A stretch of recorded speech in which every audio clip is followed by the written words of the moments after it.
Hey everybody, it's me Tori again. Sorry I hadn't been on in a little while since the first video, but basically today I just wanted to talk about a little bit more of my mental health, but mostly my physical health.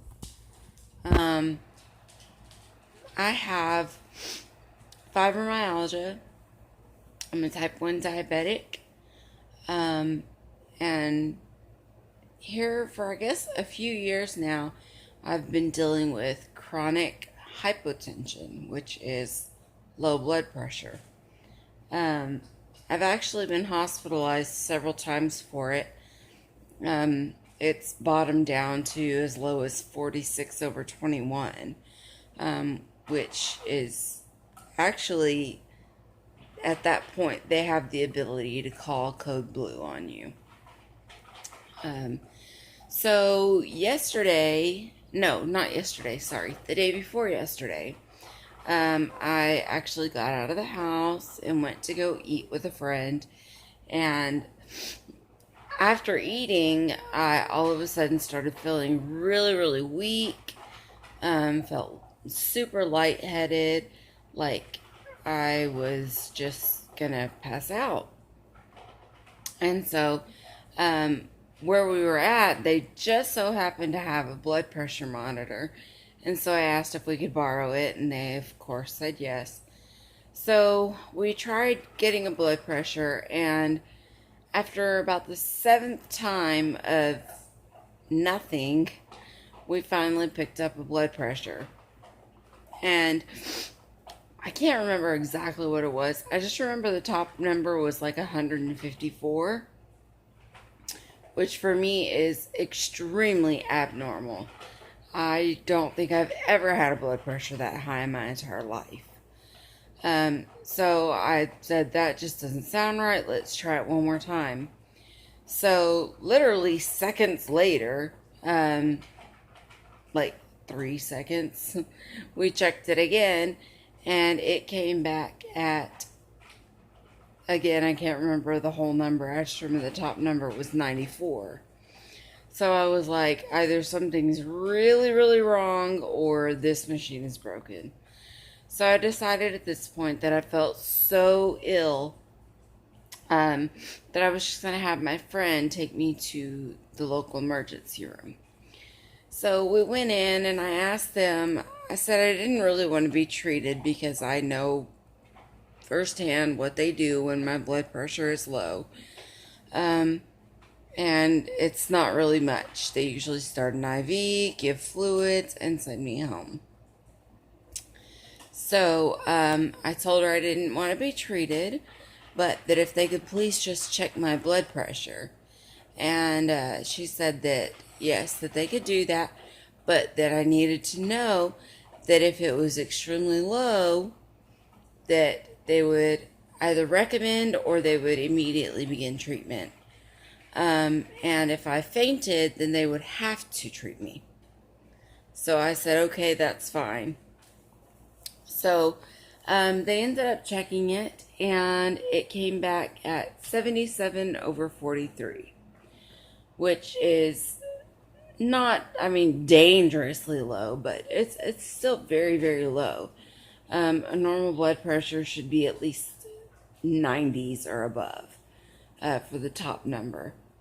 So I ended up being treated, stuck about 3 times to get an IV, and it was definitely not pleasant. I'm sure you can see the bruises on my chest. That's where they attempted the second line with failure, and that one up there is where they actually succeeded.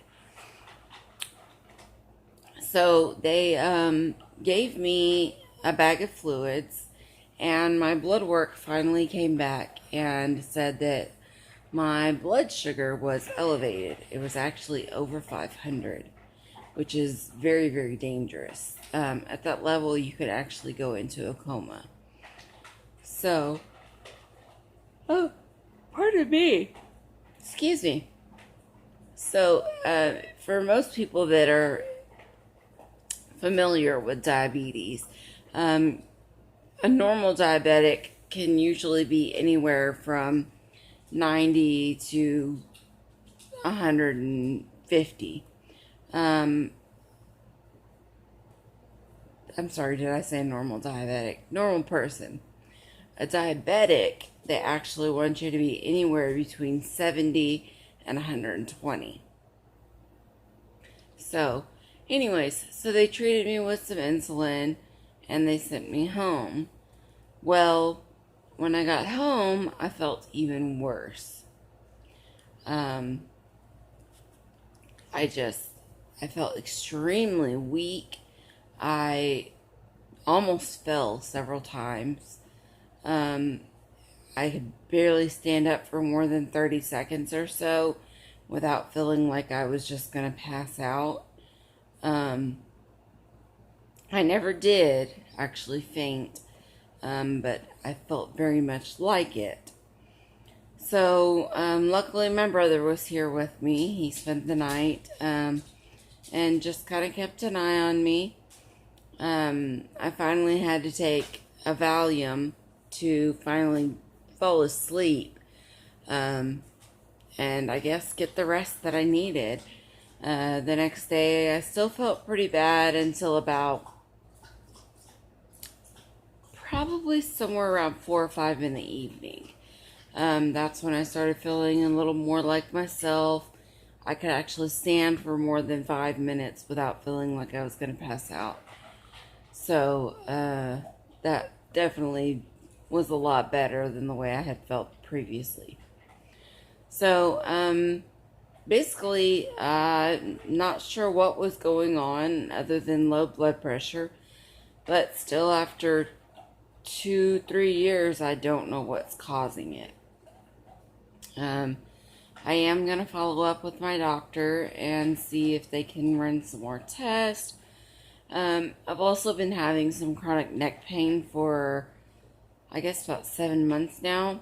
And I'm wondering if that's contributing to it. But I'm not sure, so we'll just have to follow up with the doctor and see what they say. But in the meantime, I'll just keep doing what I'm doing and hanging in there. So far this week, my depression hasn't been too terrible. I definitely have still been somewhat isolating. Haven't been getting out much except to let the dog out. Kind of just been laying in bed a lot. However, yesterday went on a little scavenger hunt to my storage unit that's provided by my realtor, and there's like a bajillion things in there. And so I I spoke with all the neighbors, and it doesn't belong to anybody, so lucky me, I think I'm going to scavenger through there and see what I can sell or use for creativity. A long time ago, I used to be very, very creative. I'd find old frames or old windows, and paint them, draw designs on them, and sell them. I actually found one that I was very, very proud of, that I found in the dumpster, an old mirror. The whole mirror had been broken out, and all that was left was the frame and like this particle board backing. And so I sanded it down, made it really smooth, and then I used black puff paint and made this very intricate, almost tribal looking cross. And it was absolutely stunning by the time I was finished with it. So I'm definitely wanting to get back into more of that creative stuff. I think that it'll help me want to get out of bed more and things like that. So just remember, whatever it takes to make yourself get up out of that bed, whether it's just to eat and sit on the couch for 20 minutes, 30 minutes, as long as you're not just laying down. I know it's hard to take that from somebody who that's all they do.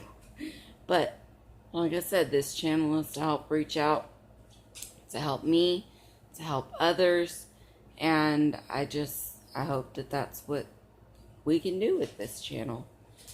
So I'll probably have another update either tonight or tomorrow, just to kind of give some more feedback or talk about some other situations. But for now, I guess I'm going to close this out. Once again, I hope I'll get a thumbs up and definitely subscribe.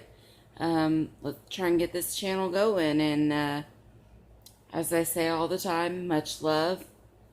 Reach out, tell your story, and know that you're perfectly imperfect, and that's okay. See y'all later.